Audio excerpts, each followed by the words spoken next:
আপনাদের অনেক অনেক শুভেচ্ছা ও ভালোবাসা জানিয়ে শুরু করছি অনুষ্ঠান খেলার জগৎ।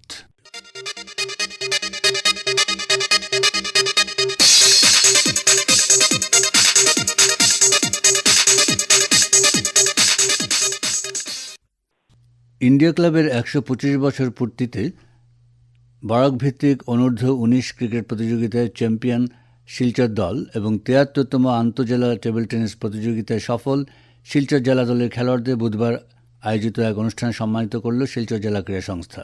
অন্যদিকে সন্তোষ ট্রফি ফুটবল প্রতিযোগিতার দল গঠনের জন্য শিলচর জোনের বাছাই শিবির অনুষ্ঠিত হয় রামপুর বাগানের খেলার মাঠে। এই সমস্ত ব্যাপারে আকাশবাণীর সঙ্গে একান্ত সাক্ষাৎকারে জেলা ক্রীড়া সংস্থার সচিব অতনু ভট্টাচার্য বললেন, আজকে আমরা আপনার মার্চ মাসের শেষের দিকে ইন্ডিয়া ক্লাবের ১২৫তম বর্ষপূর্তি উপলক্ষে প্রত্যেক ডিস্ট্রিক্টের একাডেমিকে নিয়ে একটা টুর্নামেন্ট অনুষ্ঠিত হয়েছিল। বরাক ভিত্তিক অনূর্ধ্ব-১৯ ক্রিকেট একাডেমি চ্যাম্পিয়নশিপ। সেই টুর্নামেন্টে শিলচর দল লক্ষ্মীপুরকে হারিয়ে চ্যাম্পিয়ন হয়েছিল। সেই চ্যাম্পিয়ন হওয়ার পরবর্তীতে জেলা ক্রীড়া সংস্থা ওদেরকে একটা ট্র্যাক স্যুট প্রদান করা হবে বলে বলা হয়েছিল। আজকে ওই চ্যাম্পিয়ন দলের হাতে আমরা ট্র্যাক স্যুট তুলে দেই। দলের খেলোয়াড়রা হলেন অধিনায়ক অনিকেত ভাস্কর, ঋত্বিক ধর, আয়ুষ দত্ত, বিশাল নাগ, মারিয়াস দিকার, বিবেক সিনহা, বিপ্লব সিনহা, দেবজিৎ দাস, সায়ন্তন পাল, মাহমুদ হোসেন, অভিষেক কুমার, দীপ ঘোষ, আমিনুল লস্কর, দিব্য সেনগুপ্ত, অনুরাগ সিনহা। কোচ ছিলেন রাজীব দাস, দেবব্রত পাল, জয়দীপ কর, রঞ্জু চন্দ্র ও সুদীপ্তা দেবরায়। ওদেরকে ট্র্যাকস্যুট প্রদান করা হয় এবং উত্তরীয় দিয়ে সংবর্ধিত করা হয়। তাছাড়াও আজকে ৭৩তম আন্তঃজেলা আসাম রাজ্য টেবিল টেনিস চ্যাম্পিয়নশিপ ২০২৫-এ জয়ী হয়ে আসা খেলোয়াড়দেরকে ট্র্যাকস্যুট এবং উত্তরীয় দিয়ে সম্মান প্রদান করা হয়।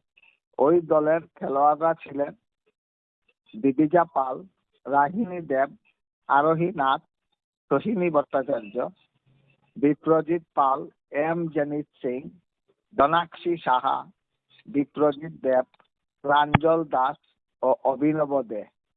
কোচ ছিলেন পার্থসারথী দেব ও ম্যানেজার ছিলেন পৃথ্বীশ পাল। ওই টুর্নামেন্টে বিগত কয়েক বছরের মধ্যে শিলচর জেলা টেবিল টেনিস দল ভালো পারফরমেন্স করেছে।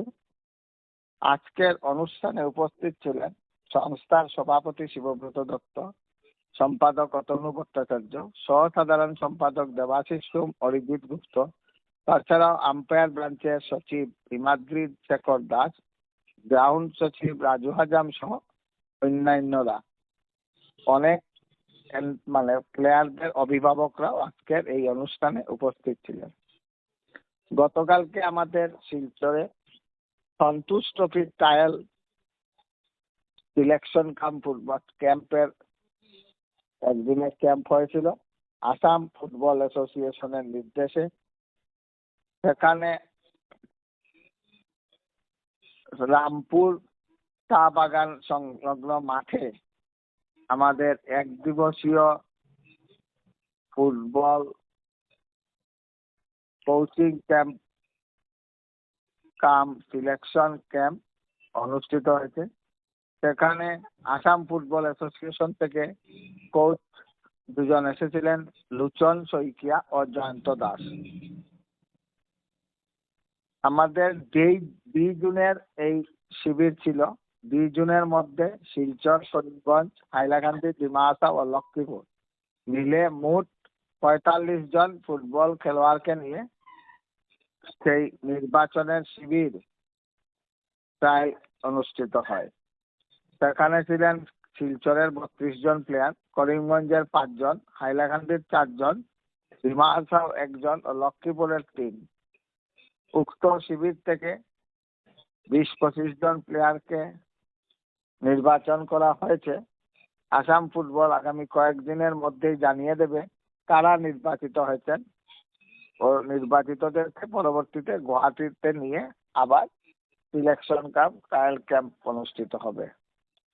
এই যে হ্যাঁ, আর এছাড়া না, এছাড়া আমাদের বর্তমানে পিচের কাজ দ্রুত গতিতে চলছে।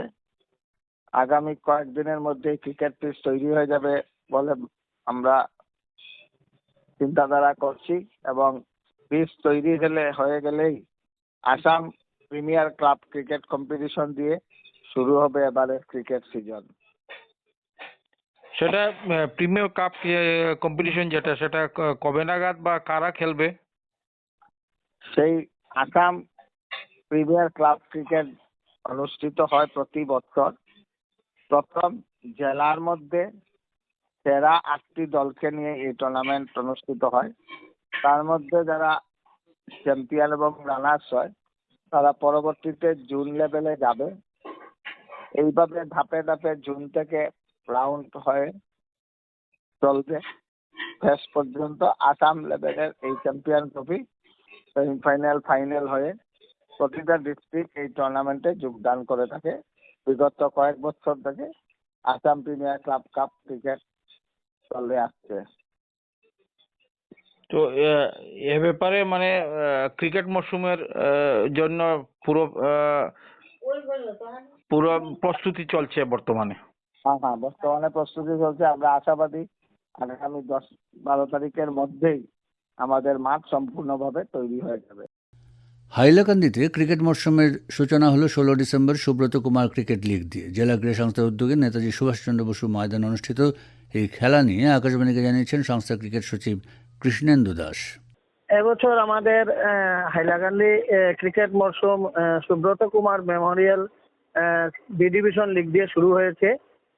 এটা আমাদের 16 তারিখ শুরু হয়েছে, 16 ডিসেম্বর 2025 শুরু হয়েছে। এটা ফাইনাল হবে 27 তারিখ। কালকে লিগ পর্বে লাস্ট খেলা আমাদের শেষ হয়ে যাবে লিগ পর্ব। 26 তারিখ আমাদের 2টা সেমিফাইনাল হয়ে যাবে। আর 27 তারিখ এই সুব্রত কুমার গুহ মেমোরিয়াল বি ডিভিশনে আমাদের ফাইনাল হয়ে যাবে। তো এ পর্যন্ত খেলাগুলো কিরকম হয়েছে? হ্যাঁ, ভালোই হয়েছে। আমরা প্রত্যেকদিন 2টা ম্যাচ করিয়েছি। 25 ওভারের আমরা 2টা ম্যাচ করিয়েছি, কারণ আমাদের টাইম শর্ট, যার জন্য আমাদের প্রত্যেকদিন 2টা ম্যাচ করাতে হয়েছে। আমরা 25 ওভার করে লিগ ম্যাচগুলো করাচ্ছি। সেমিফাইনালও 25 ওভার হবে, দুই ম্যাচ হবে, একদিনে 2টা সেমিফাইনাল হয়ে যাবে। ফাইনাল 25 তারিখ হবে, 27 তারিখ হবে।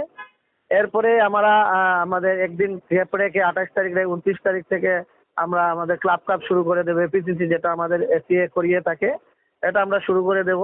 কারণ আমরা জানুয়ারির 20 তারিখ থেকে আমরা 6 দিনের জন্য মাঠ আমাদের ডিসি নিয়ে যায়। আমাদের এই প্রজাতন্ত্র দিবসের জন্য আমাদের মাঠটা নিয়ে নেয় ওরা। আমরা ন্যাশনাল জন্য আমরা তো মাঠ দিতে আমরা তো দিতেই লাগে, যার জন্য আমরা 20 জানুয়ারি থেকে মাঠ আমরা এক সপ্তাহের জন্য পাবো না। যার জন্য আমরা 29 তারিখ থেকে আমাদের ক্লাব প্রিমিয়ার এই ক্লাব চ্যাম্পিয়নশিপ আমরা শুরু করে দিচ্ছি। এটার ফাইনাল খুব সম্ভবত এটা এবার নতুন করেছে। এবার ডিস্ট্রিক্ট ওয়াইজ এবার সেমিফাইনাল ফাইনাল দুদিনের করিয়ে দিয়েছে। সেমিফাইনাল 2 ডেজ হবে, ফাইনালও 2 ডেজ হবে।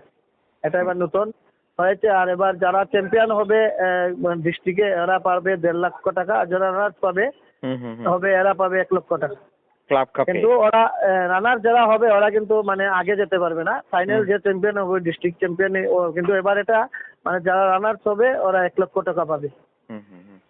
তো ফাইনালের ডেটও নির্ধারিত করা হয়েছে। ফাইনালের ডেট এখন আমরা নির্ধারিত 29 তারিখ শুরু হবে। খুব সম্ভবত ফেব্রুয়ারির 1 তারিখ কি 2 তারিখ ফাইনাল হবে, খুব সম্ভবত। ফিক্সচারটা আমরা 25-26 তারিখ বানিয়ে নেব,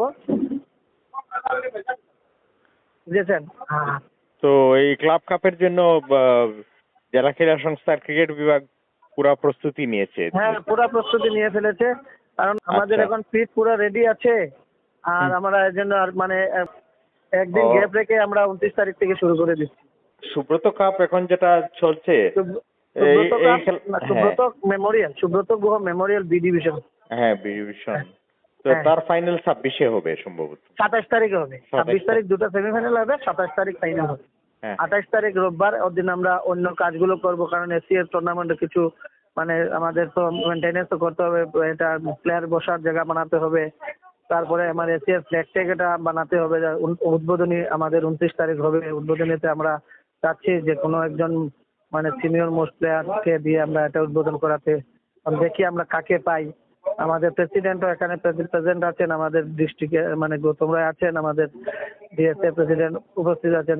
ওনার শারীরিক অবস্থা খুব একটা ভালো নয়, দেখছি আমরা চেষ্টা করছি ওনাকে দিয়ে করাতে, দেখা যাক মানে কতটুকু আমরা সমর্থ হতে পারি। তো আপাতত এই খেলা দিয়েই মরশুমের হ্যাঁ, সূচনা আমাদের করা হয়েছে। মরশুম শুরু হয়েছে বি ডিভিশন, আমরা সুব্রত মেমোরিয়াল বি ডিভিশন থেকে শুরু হয়েছে। এখন আমাদের তো এইট আসাম প্রিমিয়ার চ্যাম্পিয়নশিপ শুরু হয়ে যাবে। এরপরে দেখি আমরা আমরা আমাদের মানে ফার্স্ট ডিভিশন যে লিগটা ওইটাই করানোর মানে চিন্তা ভাবনা আছে।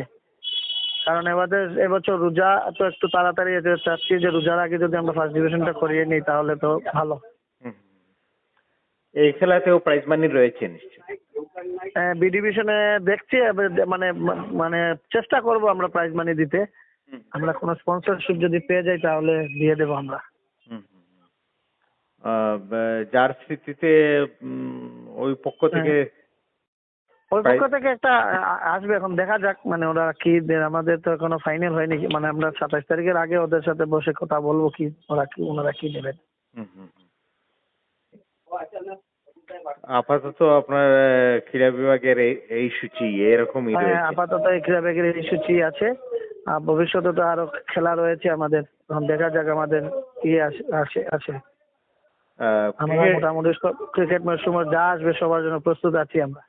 এই মৌসুমে নতুন ছেলেরা এই প্রজন্মের নতুন কিছু ছেলে উঠে এসেছেন নিশ্চয়। হ্যাঁ, সেকেন্ড ডিভিশন আমরা বি ডিভিশন যেটা নতুন প্লেয়াররাই খেলছে। এখন দেখা যাক কতটুকু আমরা এখান থেকে প্লেয়ার বার করতে পারি। মাঠে প্রস্তুতি চলে নিয়মিত নিশ্চয়। হ্যাঁ, মাঠে প্রশিক্ষণ চলছে, নিয়মিত প্রশিক্ষণ চলছে। এছাড়া গ্রামেগঞ্জে যেসব খেলা অনুষ্ঠিত হয় তাতে জেলা ক্রীড়া সংস্থার ক্রিকেট বিভাগের কোনো যোগাযোগ থাকে কিনা? থাকে, কম থাকে, একটু কম থাকে, কারণ সাইডে ডিউজ বলের টুর্নামেন্ট খুব কম হয়, টেনিস বলের টুর্নামেন্ট বেশি হয়ে থাকে। যে ডিউজ বলের টুর্নামেন্ট হয়ে থাকলে আমরা একটু মানে হেল্প করি আর কি, যতটুকু হেল্প করতে পারি। বেশিরভাগই টেনিস বলের টুর্নামেন্টে যেটাতে আমরা ইন্টারফেয়ার করতে পারি না।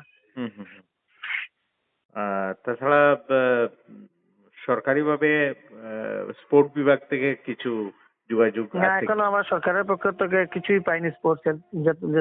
মানে আমরা আগে পেয়েছিলাম, আমরা কাপগুলোকে এটা বিলিয়ে দিয়েছি। স্পোর্টস বিভাগ থেকে যে কোনো সাত সরঞ্জাম আসলে মানে ক্লাবগুলোকে আসছিল মধ্যে ক্লাবগুলোকে দেওয়ার জন্য আমরা ক্লাবগুলো দিয়েছি।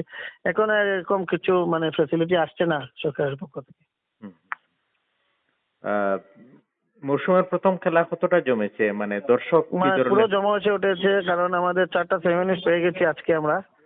মানে প্রথম থেকেই মানে পুরো খেলাগুলো জমে গেছে। তো আজকে আমরা 4টা সেমিফাইনাল পেয়ে গেছি, কালকে লিগের লাস্ট খেলা আছে, লাস্ট 2টা ম্যাচ আছে, 2টা ম্যাচে হবে। আমরা কিন্তু সেমিফাইনাল 4টা টিম পেয়ে গেছি, যেরকম ব্লাডমাউথ বিএমএসি ব্লাডমাউথ অ্যাথলেটিক ক্লাব আছে, ব্লু প্যান্থার কাটলিচড়া আছে, তারপরে ইন্ডিয়ান ক্লাব আলগাপুর আছে, আর আমাদের আইপিএস হাইলাকান্দি একটা টিম আছে। ওই 4টা টিম মানে সেমিফাইনাল খেলবে। শ্রীভূমি জেলা ক্রীড়া সংস্থার অন্যতম সদস্য কমলেশ ভট্টাচার্য শ্রীভূমি জেলা ফুটবল খেলা নিয়ে এক সাক্ষাৎকারে আমাদের জানালেন। ফুটবলের ব্যাপারটা দেখুন, ফুটবল যখন ফুটবল আর করিমগঞ্জ মানে বর্তমানে শ্রীভূমি, এই দুটো সমার্থক হয়ে যায় অনেক সময়। কারণ এই জেলা থেকে একসময় অনেক দিকপাল ফুটবলেরা বেরিয়েছে এবং ভারতবর্ষের বিভিন্ন মাঠে দাপিয়ে বেরিয়েছে। যেরকম আমি দু একটা নাম বলবো, আপনারা জানেন যে সাধন দাস, এরপরে সতীশ দাস, পরে অরূপ দাস, দেবাশিস রায়, এই জাতীয় ফুটবলাররা পুরো ভারতবর্ষ কাঁপিয়েছে একসময় এবং বেশ প্রথিতযশা ফুটবলার হিসাবে এদের সুনাম ছিল একসময়। এরা এই জেলা থেকেই খেলা শিখে গেছে এবং এই জেলা থেকেই বেরিয়ে গেছে। তার পরবর্তী সময়ে আমাদের বর্তমানে যিনি ফুটবলের সেক্রেটারি আছেন আমাদের মৃণাল দাস, মৃণাল কান্তি দাস, উনিও সন্তোষ ট্রফি খেলেছেন, এবং পান্তু আমাদের বিশ্বজিৎ দাস, উনিও ত্রিপুরার হয়ে সন্তোষ ট্রফি খেলেছেন। এরা পরবর্তী সময়ে এরা ভালো ফুটবলার, এবং এই জেলার থেকেই এরা বেরিয়ে গেছিলেন, এই জেলা থেকেই এরা উন্নতি করেছিলেন। তো বর্তমানে ফুটবল নিয়ে চর্চা হয়, একদম হয় না যে তা নয়, অন্যান্য খেলার মতন ফুটবল নিয়েও আজকাল খুব একটা একটা হচ্ছে চিন্তা। তো ডিএসএর উদ্যোগে কয়েকটা একাডেমিও চলছে ছোট ছোট বাচ্চাদের নিয়ে, ভালো কথা, চলা তো উচিত, এবং রেগুলার এটার টুর্নামেন্টও হয় ডিএসএর আন্ডারে। কিন্তু একটা জায়গায় একটু খামতি রয়ে গেছে বলে আমিও মনে করি, যে ফুটবলটা দেখুন আসলে যেহেতু বডি কন্ট্যাক্ট গেম, তো বডি কন্ট্যাক্ট গেমে শক্তির ব্যাপারটা, শারীরিক বলের ব্যাপারটা চলে আসে।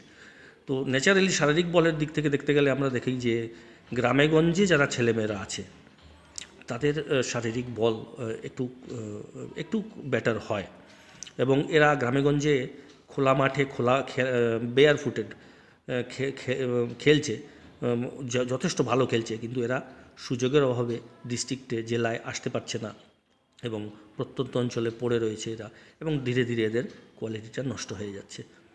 আমি মনে করি ফুটবলের ক্ষেত্রে গ্রামেগঞ্জে গিয়ে একটা টিম করে, ক্লিনিক করে, বাছাই করে এনে এই গ্রামেগঞ্জের ছেলেদেরকে যদি উপযুক্ত ট্রেনিং এবং দেওয়া হয়, উপযুক্ত ইনফ্রাস্ট্রাকচারটা এদেরকে দেওয়া হয়, আবারও অনেক দেবাশিসরা এই জেলা থেকে বেরোবে, আবারও সতীশ দাস বেরোবেন, আবারও সাধন দাস অনেক বেরোবেন বলে আমি বিশ্বাস করি।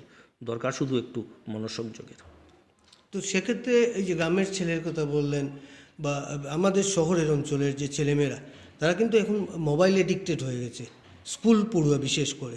তো সেখানে এদের এই মোবাইল থেকে বেরিয়ে আসার জন্য, মানে খেলার দিকে এদের ঝুঁক নেওয়ার মানে কী ধরনের পদক্ষেপ নেওয়া প্রয়োজন বলে আপনি মনে করছেন?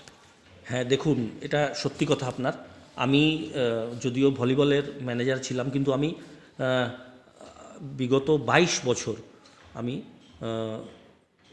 ডিস্ট্রিক্ট স্পোর্টস অ্যাসোসিয়েশনের আম্পায়ার, ক্রিকেটের আম্পায়ার, এবং আমি 2 বছর চুটিয়ে ক্রিকেট খেলেছি অভিযাত্রী ক্লাবের হয়ে, প্রথম ফার্স্ট ডিভিশন লিগে, তারপরে আম্পায়ারিংয়ে নেমেছি, তারপর আসাম ক্রিকেটের স্কোরার হয়েছি, আসাম ক্রিকেটের স্কোরার পাশ করেছি, এবং বিসিসিআইর ম্যাচ পরিচালনা করার অভিজ্ঞতাও আমার রয়েছে আমার ঝুলিতে। আমি ব্যক্তিগতভাবে দেখেছি যে ফুটবল বলুন, ক্রিকেট বলুন, বা অন্যান্য যে কোনো খেলা বলুন, বর্তমানে ছেলেরা যারা টিনেজার্স, এদেরকে মাঠমুখো করা বড় কষ্টকর হয়ে দাঁড়াচ্ছে। মোবাইল এডিকশন একটা বিরাট ব্যাপার, তার মধ্যে আরও সমাজের নানান প্রলোভন আছে, যেটা আমাদের সময় ছিল না। অনেকগুলো ইজিলি অ্যাভেলেবল যে জিনিসগুলো আছে, সেগুলো কখনোই ভালো হতে পারে না। ইজিলি অ্যাভেলেবল কখনোই ভালো জিনিস হয় না, কারণ ভালো জিনিস খুব কষ্ট করে পেতে হয়। ইজিলি অ্যাভেলেবলদের দিকে এটা মানুষের চরিত্র যে সেদিকে মনটা যায়, এবং ছেলেমেয়েদের সেই দিকেই যেন চলে যাচ্ছে। আমরা খুব কম দেখতে পাচ্ছি যে সেই ইন্টারেস্টটা সকাল হলেই ব্যাট বল নিয়ে হাতে মাঠে দাপিয়ে বেড়াচ্ছে, এবং সেটা কিন্তু আমরা পাচ্ছি না। আমরা পাচ্ছি মোবাইল নিয়ে বসে আছে কোথাও, বা ধরুন রেস্টুরেন্টে বসে আড্ডা হচ্ছে। এটা ভালো নয়, এটা সুন্দর হচ্ছে না জিনিসটা, এটা সমাজের জন্য মঙ্গল হচ্ছে না আমার মনে হয়। এগুলো এখন দায়িত্ব কিন্তু বড়দেরই, আমাদের মতন যারা আছেন আমাদের সকলেরই দায়িত্ব যে এদেরকে এই মাঠের ব্যাপারটা বুঝিয়ে মাঠের দিকে নিয়ে যাওয়া। কিভাবে নিয়ে যাওয়া যায় সেটা নিয়ে একটা পরিকল্পনা স্থির করা, এবং এই পরিকল্পনা করে এদেরকে আস্তে আস্তে এই মোবাইল এডিকশন থেকে বের করে খেলাধুলার দিকে নিয়ে যাওয়া। কষ্টকর, এটা মুখের কথা, যদিও খুবই কষ্টকর ব্যাপার, কারণ এডিকশন তো একবারে চূড়ান্ত পর্যায়ে আছে। এগুলো থেকে বেরিয়ে এসে যদি এদেরকে নিয়ে আসতে হয় তাহলে কষ্ট করতে হবে। সেই আবার অভিভাবক এবং খেলাধুলার সঙ্গে জড়িত যারা আছেন, জেলা ক্রীড়া সংস্থা এবং সরকারের তরফ থেকে যারা জেলা ক্রীড়া আধিকারিকরা আছেন, তাদেরও এটা নিয়ে আমি মনে করি চিন্তা করা উচিত, কিভাবে এদেরকে মাঠে নিয়ে আসা যায়, কিভাবে এদেরকে আবার খেলার জগতে ফিরিয়ে আনা যায়, এই মোবাইল থেকে বের করে, রেস্টুরেন্ট কালচার থেকে বের করে খেলাধুলার দিকে নিয়ে আসা যায়, এটা করা উচিত আমার মনে হয়। সকলে মিলে করলে কেন হবে না, নিশ্চয়ই হবে। অন্যান্য দেশে তো হচ্ছে, আমাদের দেশেও এটা নিশ্চয়ই হবে। আগে আমরা দেখেছি যে শ্রীভূমি জেলার মানে অতীতে করিমগঞ্জ জেলাতে জেলার গ্রামাঞ্চলে শহর অঞ্চলে যেগুলো স্কুল ছিল সেখানে একটা ফুটবল প্রতিযোগিতা হতো। হ্যাঁ, তো আজ এই খেলাগুলো কিন্তু প্রায় নেই বললেই চলে। সেক্ষেত্রে মানে এই খেলাগুলোকে কীভাবে আবার এগিয়ে নেওয়া যায় সেটার ব্যাপারে আপনার কী মত? হ্যাঁ, এটা একদম সত্যি কথা। আমাদের টুর্নামেন্ট হতো, বড় বড় টুর্নামেন্ট হতো আমাদের জেলাতেই। RK জৈন নামের একটি বিশাল ফুটবল টুর্নামেন্ট হতো, যেটাতে দেশের এবং বিদেশের, বাংলাদেশ থেকে বিভিন্ন ভালো ভালো দল আসতো, পার্টিসিপেট করতো। এক সময় ছিল, কিন্তু আই থিঙ্ক 1994 পরে এটা আর অনুষ্ঠিত হয়নি। এরপর আর হলো না কেন তাও আমি জানি না, বা আদৌ হবে কি না সেটাও আমি জানি না। কিন্তু এই রকম টুর্নামেন্টের দরকার খুব বেশি করে আছে আমি মনে করি, কারণ এতে এক্সপোজারটা হয়। দেখুন, যদিও এটা ইন্টারনেটের যুগ, অনেকেই বিদেশি খেলা হোক বা বিদেশি কোচিং হোক অনেকে দেখছে, যাদের ইন্টারেস্ট আছে, কিন্তু দেখা আর প্র্যাকটিক্যালি করার মধ্যে অনেক তফাৎ। যদি আমরা এখানে এই যে টুর্নামেন্টগুলো অনুষ্ঠিত হয়, এদের সঙ্গে যখন আমাদের লোকাল দলেরা খেলবে, তখন এই যে কম্পিটিটিভ মনোভাবটা ওদের মধ্যে আসবে, বা যে চ্যালেঞ্জগুলি ওরা ফেস করবে, সেটা ওরা প্র্যাকটিক্যালি অ্যাডপ্ট করতে পারবে। কিভাবে, কী টেকনিকে ফুটবলটা খেলা হচ্ছে, কোন ফরমেশনে বর্তমান ফুটবল চলছে, ফরমেশনটা কি হওয়া উচিত, হলে কতখানি মান উন্নয়ন হবে দলের, এইগুলি জিনিস এরা এই এক্সপোজার পাবে যদি আমাদের বিভিন্ন টুর্নামেন্ট অনুষ্ঠিত হতো। আমাদের জেলায় আগে হতো। ইদানিংকালে যেভাবে আপনাকে বললাম যে 1994 থেকে RK জৈন বন্ধ আছে, এবং বড় ধরনের কোনো ফুটবল টুর্নামেন্ট খুব একটা হয়নি। তবে লাস্ট 2 বছর 2টি টিম এসেছিল বেশ কবছর আগে।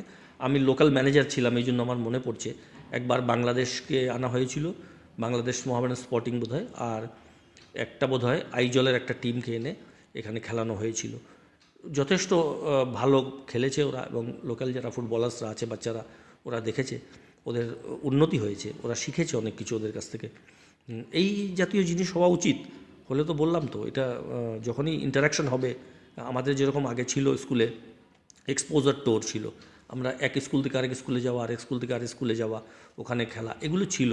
এগুলো কারণ কিছু না, কারণ হলো একে অন্যের যে গুণাবলীগুলি সেগুলি অ্যাডপ্ট করা। কি গুণ আছে ওদের, কি করছে, সেটা আরেকটা দল, আরেকটা স্কুল এটাকে নিচ্ছে, এটা তো কত ভালো কথা। তো শেষে এটাই ব্যাপার যে এই চিন্তাগুলো অভিভাবক এবং যারা জড়িত আছেন খেলাধুলা পরিচালনার ক্ষেত্রে, তাদের এগুলো নিয়ে খুব গভীরভাবে চিন্তা করতে হবে। কারণ সময়টা ভালো যাচ্ছে না খেলাধুলা যেন সেকেন্ডারি হয়ে দাঁড়িয়েছে, যেটা প্রাইমারি হওয়া উচিত ছিল। তো খেলাধুলা নিয়ে কিছু হয় না, এই মনোভাবটা এখনও বাবা মায়েদের মধ্যে রয়ে গেছে, যেটা থেকে বেরিয়ে আসতে হবে। খেলাধুলা নিয়েও অনেক কিছু হয়, এটাই অভিভাবকদের বুঝতে হবে যে একটা ছেলেকে যদি সেই মতন, সেই মানের খেলা শেখানো যায়, তাহলে যথেষ্ট উন্নতি করতে পারে ও জীবনে, খেলা নিয়ে অনেক দূর এগিয়ে যেতে পারে। এই ব্যাপারটা আমাদের অভিভাবকদেরও চিন্তা করতে হবে। হচ্ছে না একদম তা নয়, আজকালকার অভিভাবকরা অনেকটা বিপরীতধর্মী চিন্তা করছেন, ভালো লাগছে দেখে। অনেকেই বিপরীতধর্মী চিন্তা করছেন, খেলা হোক বা অন্যান্য হোক। আজকে আমাদের অঞ্চলে দেখুন, কোনো বাবা মা চিন্তা করতে পারতো না যে তার ছেলেকে ফ্যাশন ডিজাইনার বানাবে, কিন্তু আজকাল তো বানাচ্ছে, পাঠাচ্ছে। সেইভাবেই একটা বাবা মা চিন্তা করে না কেন যে আমার ছেলেকে আমি ফুটবলার বানাবো, আমি আমার ছেলেকে একটা ভলিবল প্লেয়ার বানাবো, আমি আমার ছেলেকে ক্রিকেটার বানাবো। এই চিন্তাধারা প্রত্যেকটা বাবা মার মধ্যে থাকলে উঠে আসবেই। 10 জন খেললে 2 জন বেরিয়ে আসবেই, যারা জাতীয় স্তরে দাপিয়ে বেড়াবে। তবে গেম টিচার ছিল আগে, প্রত্যেকটা স্কুলে কিন্তু একটা গেম টিচার ছিলেন। বর্তমানে কিন্তু গেম টিচার নেই কোনো স্কুলেই, আমি যতটুকু জানি। তো সেক্ষেত্রে এটা কি একটা অন্তরায় বলে মনে হচ্ছে খেলাধুলার ক্ষেত্রে? বিশাল অন্তরায়, একদম সত্য কথা। এটা খুব দুর্ভাগ্যজনক যে একসময় আমাদের স্কুলে স্পোর্টস টিচার ছিলেন, যাদেরকে বা ফিজিক্যাল বলা হতো পিটিআই, এরকম ছিলেন। আমাদের অনেক প্রতিষ্ঠাতা পিটিআই আমাদের ডিস্ট্রিক্টেও আছেন, যারা রিটায়ার করেছেন। কিন্তু জানি না কোন এক অজানা কারণে বর্তমানে এই রিক্রুটমেন্ট আর হয় না। ফিজিক্যাল এডুকেশনের দিকে কোনো রিক্রুটমেন্ট নেই গভর্নমেন্টের। এডুকেশনের ক্ষেত্রে রয়ে গেছে কলেজে, কিন্তু প্রাইভেট কলেজেস তারা তাদের মতো করে করছে, কিন্তু সরকারি স্তরে অ্যাপয়েন্টমেন্ট একেবারেই বন্ধ। কেন বন্ধ আমি জানি না। এই ব্যাপারটা যদি করা হয়, আবার একটা স্পোর্টস টিচারকে যদি ডেডিকেটেড স্পোর্টস টিচার একটা স্কুলে দেওয়া হয়, তাহলে সেই স্কুলের খেলাধুলার মান উন্নত হতে বাধ্য। তখন উনি ডেডিকেটেড ওয়েতে বাঁচবেন, প্লেয়ার্সদের বের করে আনবেন, প্লেয়ার্সদের দেখবেন কে কী খেলা পারছে, কে কী খেলাতে পারদর্শী, সেটা উনি বেছে বেছে বের করতে পারবেন এবং দিনের শেষে লাভ হবে, জেলারই লাভ হবে, এরা বেরিয়ে আসবে। এটা খুবই দরকারি জিনিস আপনি বলেছেন, যেটা যে একটা স্পোর্টস টিচার প্রত্যেকটা স্কুলে দেওয়া অত্যন্ত নেসেসারি আমি মনে করি এটা। And government should think over it. এটা আবার থেকে করা হোক, পিটিআই দেওয়া হোক, আর এটা একটা ভালো পদক্ষেপ হবে আমি মনে করি। এবং এতে মানসিকতা গড়ে উঠবে বলে আপনি মনে করছেন? নিশ্চয়ই মানসিকতা গড়ে উঠবে, মানে পড়াশোনার সাথে? হ্যাঁ, পড়াশোনার সাথে মানসিকতা গড়ে উঠবে। কারণ দেখুন, খেলাধুলা, দেখুন স্বামীজি বলতেন যে ম্যাথমেটিক্সের কোয়েশ্চেন পেপার আর একটা ফুটবল যদি সামনে রাখা হয়, তাহলে আমি ফুটবলটাকেই আগে তুলে নেব। কারণ দেখুন, শারীরিক সক্ষমতা থাকলে পড়াশোনাও হবে, আর খেলাধুলা তো ইন্টার্ন একটা মানসিকভাবে একটা ছেলে মেয়েকে উন্নত করে। ওর মস্তিষ্কে নানান রকমের উন্নতি হয়, মস্তিষ্কের উন্নতি হয়, চিন্তাধারা ভালো থাকে। খেলাধুলার মাঠে গেলে চিন্তাধারা ভালো থাকে। আমরা ছোটোবেলা বলতাম, যে ছেলে মাঠে যায় সে ছেলে অন্য কোনো বাজে চিন্তার দিকে যায় না। এটা কত বড় কথা, সত্যি কথা তো। একটা ছেলে যখন খেলাধুলা নিয়ে থাকবে, বা একটা মেয়ে যখন খেলাধুলা নিয়ে থাকবে, ওর কাছে অন্য কোনো চিন্তা করার স্কোপ থাকবে না। এটা তো খুবই ভালো দিক। তো এটা তো সত্যি কথা। দিলে মানসিকতারও পরিবর্তন হবে, পড়াশোনারও উন্নতি হবে, খেলাধুলার পাশাপাশি পড়াশোনারও উন্নতি হবে। ঠিক কথা বলেছেন আপনি, এটা দেওয়া উচিত। স্পোর্টস টিচার একজন খুবই দরকারি জিনিস আমি মনে করি প্রত্যেকটা স্কুল কলেজে। এবং তখনই এই জেলার খেলার উন্নতি ঘটবে বলে মনে করছেন? একমাত্র তখনই এই জেলার উন্নতি ঘটবে। কারণ খেলাধুলা তো ওই তো বললাম আপনাকে, তৃণমূল স্তর থেকে বেছে এনে বা খেলা আলটিমেটলি গিয়ে একটা দল বেরোয়, একটা ভালো প্লেয়ার বেরোয়। তৃণমূল স্তর মানে স্কুল, সেই স্কুলের ইনফ্রাস্ট্রাকচার, খেলার ইনফ্রাস্ট্রাকচার যদি ভালো হয়, তাহলে জেলার ইনফ্রাস্ট্রাকচার ভালো হতে বাধ্য। কিন্তু যদি তৃণমূল স্তরে এই গণ্ডগোল থাকে, তাহলে তো সামনে গিয়ে আর কোনো ভালো জিনিসের আমরা আশা করতে পারি না। কারণ হবে না, এটা তৃণমূল স্তর থেকেই দেখতে হবে। তো স্কুল এটার জন্য তো বেস্ট প্লেস আমি মনে করি। স্কুল লেভেল থেকে একটা টিচার যদি ডেডিকেটেড ওয়েতে ছেলে মেয়েদের ট্রেনিং দেন, that would be much better আমি মনে করি। তো এতে সুস্থ একটা প্রজন্ম বেরিয়ে আসবে আগামীতে? অবশ্যই একটা সুস্থ প্রজন্ম বেরিয়ে আসবে, একটা ভালো প্রজন্ম বেরিয়ে আসবে, যাদের চিন্তাধারা অনেক উন্নত হবে, যারা সমাজের ভালো মানুষ হবে এবং ভালো দিকটা চিন্তা করবে, দেশের মঙ্গল হবে আলটিমেটলি। নিশ্চয়ই, এটা তো সত্যি কথা।